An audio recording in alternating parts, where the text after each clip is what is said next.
আমরা এখন নিকো পার্কের রিভার কেপের মধ্যে ঢুকছি। চলো যাওয়া যাক ভেতরে।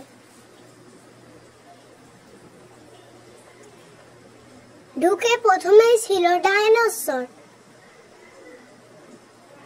ডাইনোসরের বাচ্চা।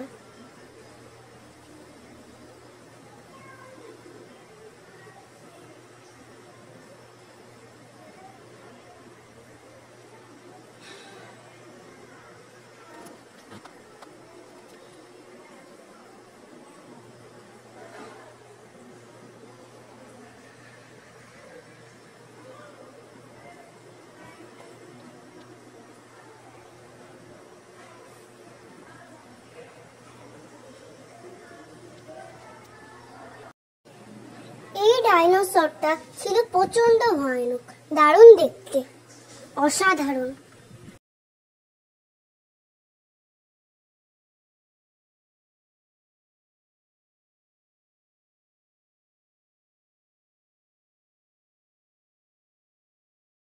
সব থেকে বড় ছিল এই ডাইনোসরটা, প্রচন্ড বড়।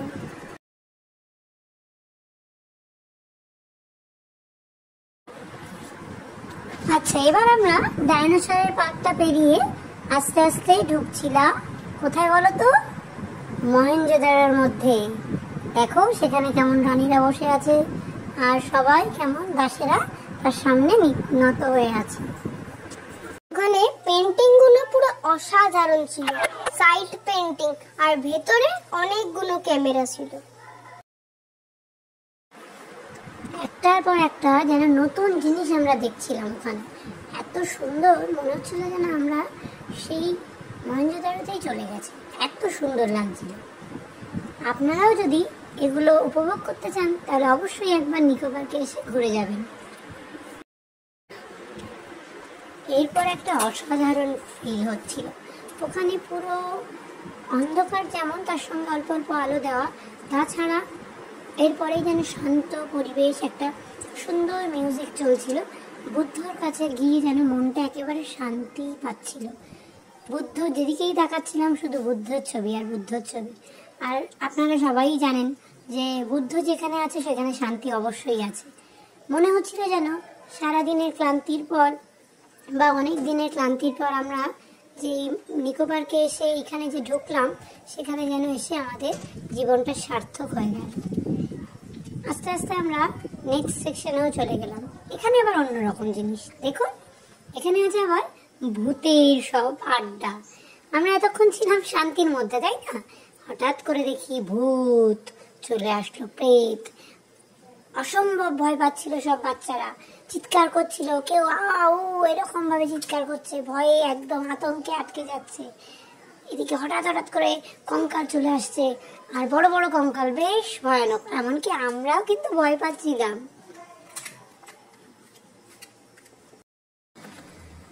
এখানে শুধু কঙ্কালই দেখাচ্ছিল না, এর মধ্যে আমার আওয়াজগুলোও দিচ্ছিল ভয়ানক। ওরে বাবারে, কি অসম্ভব ভয়ে।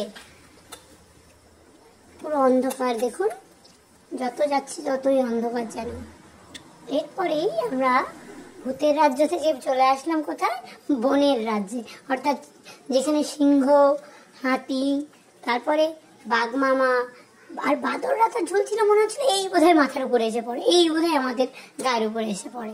অসম্ভব চিৎকার করছে, কেমন ভাবে বেশ হাতিগুলো ডাকছে, সাপের একটা আওয়াজ আছে। মনে হচ্ছিল আমি সত্যি সত্যি জঙ্গলের মধ্যে যেন ঢুকে গেছি, জানেন তো? মানে মনে হচ্ছে আমরা চিড়িয়াখানায় চলে এসেছি। বা বাচ্চারা তো প্রচন্ড ভয় পাবেই, এই হয়তো হাতিটা বোধহয় গিয়ে আমাদের ধরলো, বা আমাদের বাদরটা বোধহয় মাথার উপরে পড়লো, এইরকমই ফিলিংস ওখানে হচ্ছিল। সব থেকে মজার ব্যাপারটা কি জানেন? যখন আমরা এরকম নৌকায় করে যাওয়া হচ্ছিল, ওর ভিতর দিয়ে ছোট্ট একটা জলের মতো পথ আছে, তো এর মধ্যে যাচ্ছি, বেশ মজাই হচ্ছে। কিন্তু যখন আমরা বেরোবো, হঠাৎ করে কারেন্ট অফ, ব্যাস সব অন্ধকার। একটা আরো ভয়ানক জিনিস। তারপরে দেখি আবার লাইটটা কিছুক্ষণ পরে আসলো, সেখানে আবার খুলেই দেখি, লাইটটা চোখ খুলেই দেখি কি সামনে নাকি আমাদের সামনে ক্রোকোডাইল, অর্থাৎ কুমিরটা আমাদেরকে যেন খেতে আসছে। উফ বাবা, যা এক্সপিরিয়েন্স হলো না, মানে কি বলবো আপনাদের। আচ্ছা, এই বনের রাজ্য থেকে আবার আমরা বেরোলাম এবার কিসে বলুন তো? রোবোটিক দুনিয়ায়। আপনারা নিশ্চয়ই সবাই, কি যেন সিনেমাটার নাম, রোবট 3। হ্যাঁ, রোবট 3। তো রোবট 3-তে যেমন সব দেখেছিলাম না রোবটগুলো, সেই রকম টাইপের রোবটগুলো যেন ওখানে তৈরি হয়ে আছে। তারপর যাই হোক, আস্তে আস্তে আমরা এই ট্রিপটা শেষ করলাম। আবার আমরা নিকোবরকে অন্য একটা ট্রিপের দিকে এগিয়ে চললাম। সবাই সুস্থ থাকবেন, ভালো থাকবেন, আর অবশ্যই মাঝে মাঝে কোথাও না কোথাও ঘুরে আসবেন। সেটা খুব কাছেই হোক না, তবুও অবশ্যই ঘুরে আসবেন। ঠিক আছে? তাহলে আমাদের চ্যানেলটা, যদি এই ভিডিওটা ভালো লেগে থাকে তাহলে অবশ্যই চ্যানেলটি সাবস্ক্রাইব করবেন, লাইক করবেন অ্যান্ড কমেন্ট করবেন। ওকে, বাই।